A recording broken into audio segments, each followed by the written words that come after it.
A shocking sight out of Los Angeles. Cell phone video captured the moment an armed gunman ambushed two officers and shot them both in the head. Both officers were critically injured, but as of right now, they're expected to survive, God willing.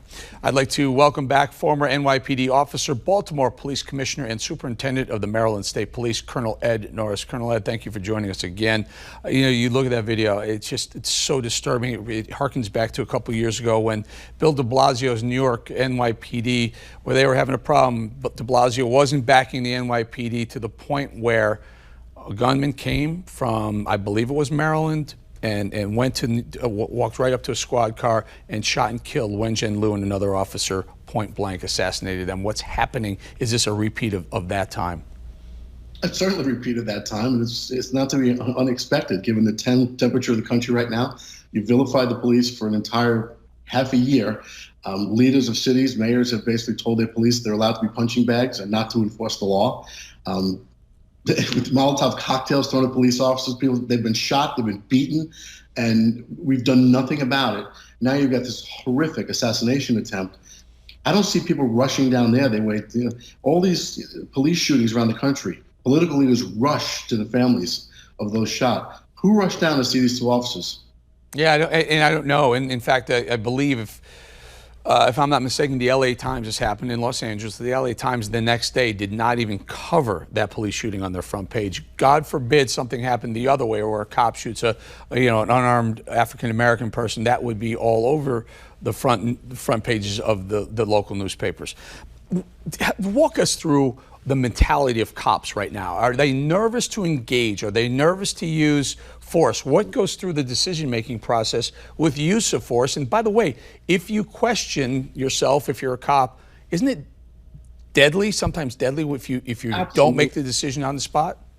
Absolutely, you're spot on. What's going through their minds right now is they feel they're not being supported. They've been vilified. There's a lie been told in this country for this entire year that the police are racist and they're shooting people for no reason throughout the country.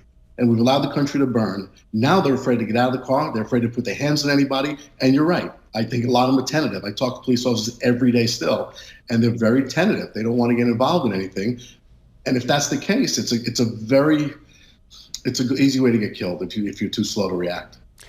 You know, Biden claims he doesn't say defund the police, but he's also talked about moving resources from police departments to other areas, other agencies within. Just talk to us. Is that any way to effectively police a community? It's the worst possible solution. If you don't like the way the police departments are running now, taking money away is you're going to hire lower quality candidates. You're going to have less training instead of more. You're going to have more negative encounters. I can't believe people can't see this. It's the worst possible solution to what is, I believe, a perceived problem. So who shows up to a call if they're moving resources away from cops, police, on the street officers, beat officers? Who shows up to these calls? I mean, literally, is it social workers? It might be social workers, it might be mental health professionals, but I'm telling you, it's going around the country now where when I was police commissioner in Baltimore, we would turn out about 20, 25 officers on the 4 to 12. Now some districts are turning out 6. Think about how dangerous that is in a city that in the last recent week had 50 shootings and 14 murders, and it's a city of less than 600,000 people. So, and this is always a tough dance to play. I've interviewed cops and management and police officers and whatnot. Does a cop have to make a decision if he wants to uphold the law? I mean, some very dangerous communities. I'm thinking of the west side of Chicago, south side of Chicago. There are cops who say they may not want to go in there, but then there are others who say, it's my job. How do you make that decision? That depends on the individual officer, honestly. But I understand where they're coming from now. And it's a unique job where it's just as easy to be the third car on the scene than the first to a man with a gun call. Because maybe you don't want to be the first car there, that's to engage the gunman. And this is what's going on around the country, and it's dangerous for everybody. It's not just dangerous for the police. We're forgetting about the crime victims out there. You know, people don't even talk about the 50 people shot in my city in a recent week. 14 people murdered. That's 2 a day in an American city. That's about the size of Boston. I mean, this is just unacceptable. Yeah. Colonel Ed Norris, and again, I tell our audience all the time, these guys, these cops, they strap on the Kevlar vest every morning so we don't have to. Colonel Ed Norris, thanks for joining us again. Thank you.